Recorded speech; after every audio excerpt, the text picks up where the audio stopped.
আসসালামু আলাইকুম। কিতা কটা ভালো আছেন? আজকে কিতা কইতাম, অতিরিক্ত গরম। গরম বলতে এটা সীমাহীন গরম, সহ্য করার মতো না। এত হয়েছে অসুস্থ। 3 নম্বর হয়েছে গরম, এরপর হয়েছে কাজ করা লাগে। তো কাম করছি করিয়া আলহামদুলিল্লাহ। আইসি পানি নিতাম, আইসি দোকানও। তো কিতা কইতাম ভাই, প্রবাস জীবনে অনেক কষ্ট হয়। সত্য কথা যেটা, অনেক পরিশ্রম করা লাগে। পরিশ্রম বলতে এটা সীমাহীন পরিশ্রম করা লাগে। আর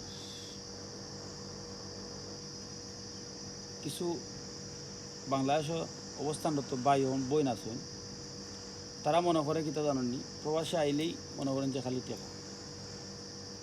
জানি না বিশ্বাস করবা কিনা, ঘুম থেকে উঠার পরে এক কাপ চা খাইছি, আর কিচ্ছু খাইছি না এখন। ওই তখন ওই একটা লাচ্ছি লইছি, আর ও ছোটো একটা কেক লইছি। ওটা হয়েছে আমার সকালকে নাস্তা। সকালে এমনি অবশ্য ভাত খাই না, যারা পরিশ্রমের কাজ করে তারা আবার ভাত খায়, তো সবে তার ভাত খাইয়া অভ্যাস না।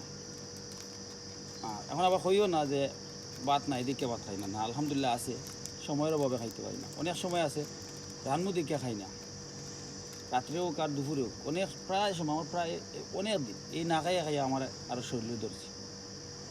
অনেক মানুষ আছেন দেখুন যেন প্রবাসে আইলে মুঠো হয়ে যায়, স্বাস্থ্য হয়ে যায়, পেট বাড়ি যায়। আমার পারে না জানো, একমাত্র আলে আলসিয়ামি করি ভাই। সারাদিন পরিশ্রম করিয়া কাজ করিয়া ইয়া তুমি কিতা খাইবা আর কিতা রানবা আর কিতা করবা। তো মেসেজটা হয়েছে ওটাই, যে ফ্যামিলির ভাই এবং বোন বা মামা চাচা সকল প্রবাসে আছে, তারা আপনারা অতিরিক্ত চাপ দেয় না জানো। এই দেখুন বর্তমানে কত 47°C গরম চলে এখন।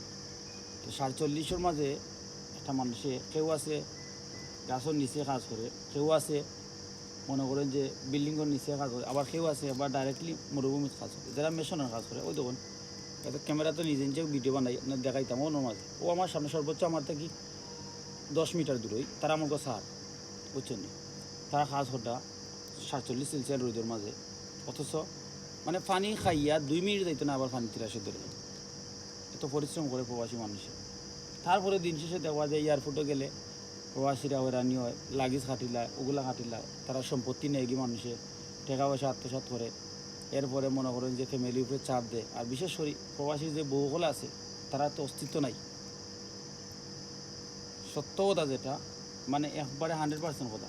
বিশেষ করে প্রবাসী বউগুলা খুব অত্যাচারিত হোক ছেলের মার গেছ থাকি বা বইনের গেছ থাকি বা আসে এভরিথিং মিলাইয়া তারা চাপও থাকে। তো বা এগুলা করা উচিত নয়, এতটুকু কই আর কি। লাস্ট কথা, প্রবাসে যারা অবস্থানিত আছে, দোয়া করি আল্লাহ তাআলা সবসময় হেফাজত রাখতা। আমি সব আমার লাগে দোয়া করবো আপনারা, যাতে আল্লাহ সবসময় সুস্থ রাখতা। কারণ হচ্ছে ভাই দেখুন, এই প্রবাসে আজকে অসুস্থ হইবা আল্লাহ ছাড়া, আর যে কফিল বা আরবি বা এক কথা ওনার ছাড়া কেউ দেখতো না। ওনারে দেখো কিতা জানি ওষুধ দিব না, ও শেষ, তার দায়িত্ব শেষ। উনি কেউ খাইব নি না মরবো না বাঁচবো, এটা দেখতো না। এক কথায় সে মানে টোটালি আতঙ্কর মধ্যে থাকা লাগে। পাল্লা থাকবা, সুস্থ থাকবা। আর যদি কথাগুলো ভালো লাগে তাহলে শেয়ার দিন যেন।